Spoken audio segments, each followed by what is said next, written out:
Hi friends, welcome to cooking with Jothi Tamil. இன்றைக்கி நம்ம பார்க்க போகிறது கிருஷ்ண ஜெயந்தி நான் எப்படி செஞ்சேன்னா உங்களுக்கு இன்றைக்கி காட்ட போகிறேன். ரொம்ப சிம்பிளாக ஈஸியாக நான் இன்றைக்கி வீடியோவில் காட்டியிருக்கேன். நீங்களும் ட்ரை பண்ணி பாருங்கள். வீடியோக்குள்ளே போகிறதுக்கு முன்னாடி நம்ம சேனலுக்கு நீங்கள் ஃபஸ்ட் டைம்னா சப்ஸ்கிரைப் பண்ணிக்கோங்க. பக்கத்தில் இருக்கிற பெல் பட்டனையும் அழுத்திக்கோங்க. அப்போ தான் நான் போடுற வீடியோஸெல்லாம் நீங்கள் பார்க்க முடியும். இப்போ நம்ம முதல்ல சுண்டலை வேக வச்சுக்கலாம். நான் இன்றைக்கி பச்சை பட்டாணியும் அப்புறம் மூக்கடலையும் எடுத்திருக்கேன். ரெண்டுமே 200 கிராம் எடுத்திருக்கேன். இது ஒரு 6 மணி நேரத்துக்கு முன்னாடி நான் தண்ணியில் போட்டு நல்லா ஊற வச்சுருந்தேன். இப்போ இதை கழுவிட்டு நம்ம இந்த குக்கரில் சேர்த்துக்கலாம். நான் இன்றைக்கி ரைஸ் குக்கரில் தான் வேக வைக்க போகிறேன். நீங்கள் நார்மலான குக்கரில் கூட வேக வைக்கலாம். ரைஸ் குக்கரில் செய்யும்போது இன்னும் குயிக்காக கூட இருக்கும். இப்போ நம்ம அது முழுகிற அளவுக்கு தண்ணியை சேர்த்துட்டு தேவையான அளவுக்கு உப்பு சேர்த்துக்கலாம். இப்போ நம்ம இதை நல்லா கலந்து விட்டுட்டு ரைஸ் குக்கரில் வச்சு ஒரு 15 நிமிஷம் நம்ம வச்சு எடுத்துக்கலாம். இப்போ நம்ம ரைஸ் குக்கரில் வச்சாச்சு. இப்போ டைம் செட் பண்ணியிருக்கோம் பாருங்கள். இது நல்லா வெந்த உடனே அதுவே பீப் சவுண்டு கொடுக்கும். இப்போ சுண்டல் நல்லா வெந்தாச்சு. இப்போ நம்ம சுண்டல் தாளித்து எடுத்துக்கலாம். அதுக்கு நம்ம ஒரு பேன் வச்சுக்கலாம். அதில் 2 டேபிள் ஸ்பூன் எண்ணெய் சேர்த்துக்கோங்க. எண்ணெய் நல்லா சூடானவுடனே 1/4 டீஸ்பூன் கடுகு சேர்த்துக்கோங்க. கடுகு நல்லா பொரியட்டும். இப்போ கடுகு நல்லா பொரிஞ்சாச்சு. இப்போ இதில் நம்ம 6 வரமிளகாயும் கொஞ்சமாக கொத்தமல்லி தழையும் சேர்த்துக்கலாம். நான் இன்றைக்கி பூண்டு சேர்க்கலை. உங்களுக்கு வேணும்னா நீங்கள் பூண்டு சேர்த்துக்கோங்க. இப்போ அதிலே நம்ம வேக வச்ச சுண்டலையும் சேர்த்துக்கலாம். சேர்த்துட்டு ஒரு வாட்டி நல்லா மிக்ஸ் பண்ணிக்கோங்க. இப்போ இதில் நான் கொஞ்சம் போல் பெருங்காயத்தூளை சேர்த்துக்க போகிறேன். நான் இன்றைக்கி பூண்டு சேர்க்கலை, அதனால தான் பெருங்காயம் சேர்த்துருக்கேன். நீங்கள் பூண்டு சேர்க்கறதா இருந்தால் பெருங்காயம் சேர்க்காம கூட இருக்கலாம். பெருங்காயம் சேர்க்கும்போது நல்ல உங்களுக்கு ஜீரணம் நல்லா ஆகிடும். அதுக்காக தான் சேர்த்துருக்கேன். இப்போ அவ்வளோதான், ரெடி ஆகிடுச்சு. இப்போ நம்ம அப்படியே இது ஒரு மூடி போட்டு நம்ம மூடி வச்சுக்கலாம்.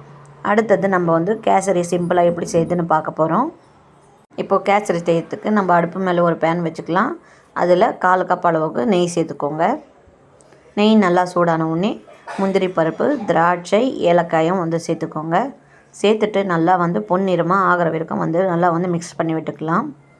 இப்போ பாருங்கள், நல்லா பொன்னிறமாக ஆகிட்டுருக்கு. இப்போ நம்ம தண்ணியை சேர்த்துக்கலாம். நம்ம எந்த கப்பில் ரவை எடுக்கிறோமோ அதே கப்பில் 3 கப் அளவுக்கு தண்ணியை சேர்த்துக்கோங்க. 1க்கு 3 பங்காக சேர்த்துக்கோங்க. இப்போ தண்ணி நல்லா சேர்த்தாச்சு. இப்போ ஒரு நிமிஷம் நல்லா கலந்து விட்டுட்டு இந்த தண்ணி நல்லா கொதித்து வரட்டும். இப்போ பாருங்கள், தண்ணி நல்லா கொதித்து வருது. இந்த மாதிரி தண்ணி நல்லா சூடாக நல்லா கொதித்து வரணும். நீங்கள் கொதிக்காமல் சேர்த்திங்கன்னா ரவை அது சவு சவுன்னு இருக்கும். அதனால் நல்லா கொதிக்கும் போது சேர்த்துக்கோங்க.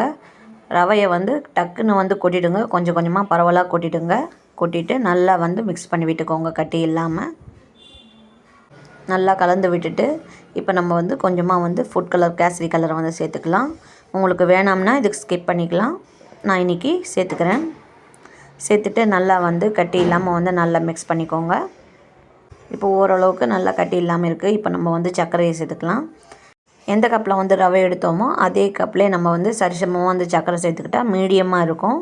உங்களுக்கு அதை விட கொஞ்சம் அதிகமாக வேணும்னா இன்னும் ஒரு 1/2 கப் அளவுக்கு சேர்த்துக்கோங்க. நல்லா தித்திப்பாக இருக்கும். இப்போ சேர்த்துட்டு நல்லா கலந்து விட்டுக்கோங்க. இந்த மாதிரி நல்லா கட்டி இல்லாமல் இருக்கணும். இப்போ அவ்வளோதான், நம்ம சூப்பரான ரவா கேசரி ரெடி ஆகிடுச்சு. இது ரொம்ப சிம்பிளாக ஈஸியாக நீங்கள் செய்யலாம்.